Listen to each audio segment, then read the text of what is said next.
De empresário a uma das figuras mais comentadas da política brasileira. Mas afinal, como Romeu Zema se tornou esse fenômeno? Nesta análise, a gente vai mergulhar no chamado Modelo Zema, lá em Minas Gerais, e tentar entender quais são as suas ambições para o cenário nacional. Antes de a gente começar, um aviso importante. Por mais completa e cuidadosa que seja, toda pesquisa pode conter erros. Nosso objetivo aqui é apresentar os fatos e as diferentes perspectivas da forma mais clara e honesta possível.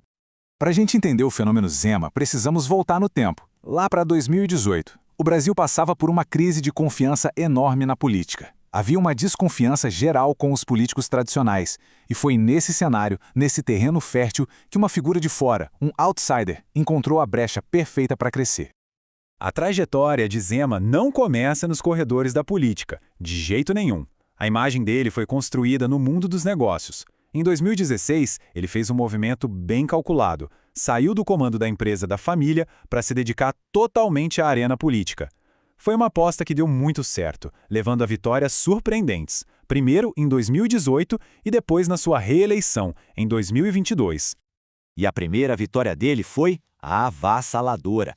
Ele soube aproveitar muito bem aquela onda conservadora que crescia no país e o sentimento de rejeição à política tradicional. O resultado? Conquistou quase 72% dos votos válidos. Um recado bem claro do eleitorado mineiro. Quando assumiu o governo, Zema pegou um estado que estava financeiramente à beira do colapso. A resposta dele para essa crise se baseou em dois pilares bem claros: austeridade fiscal e privatização.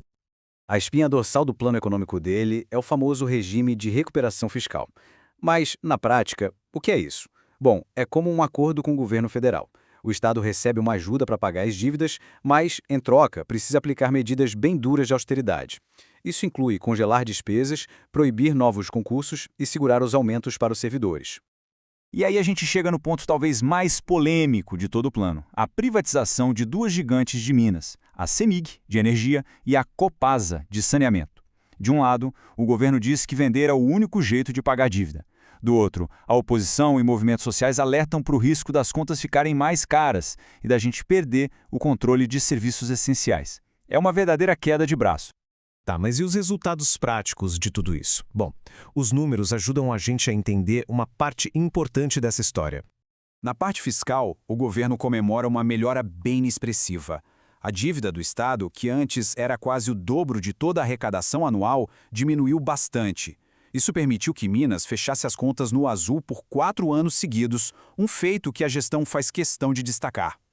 A segurança pública é, sem dúvida, uma das principais vitrines do governo Zema. Os dados oficiais mostram uma queda notável nos crimes violentos em todo o estado, inclusive na região da capital, Belo Horizonte. Só que, quando a gente olha mais de perto, o cenário fica mais complexo. Apesar dessa queda geral, um dado específico acendeu um sinal de alerta.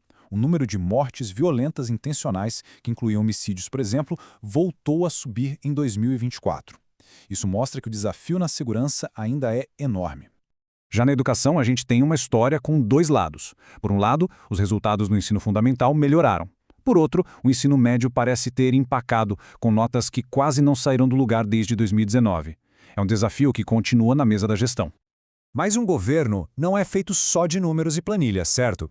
A gestão Zema também foi marcada por várias controvérsias que tiveram grande repercussão e que nos ajudam a ver outras facetas da sua identidade política. Uma das falas mais polêmicas foi essa metáfora, comparando os estados do Norte e do Nordeste a vaquinhas que produzem pouco. A reação foi imediata e nacional, com muitos críticos acusando o governador de alimentar a divisão do país. Outra decisão que causou um barulho enorme foi essa aqui. O governador sancionou um aumento de quase 300% para o próprio salário. O valor pulou de R$ 10.500 para mais de R$ 41.800. É claro que essa atitude criou um contraste gigantesco.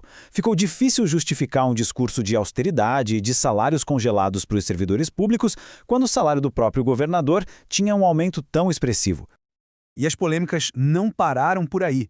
Houve também a postura contra a exigência de vacinação para a matrícula de crianças, o elogio público a políticas de segurança de mão dura e até investigações de nepotismo que arranharam um pouco aquela imagem de nova política. Com essa projeção toda, Zema hoje é visto como um dos principais nomes da direita brasileira e não esconde de ninguém que tem planos maiores. Ele já está se posicionando claramente para a disputa presidencial de 2026.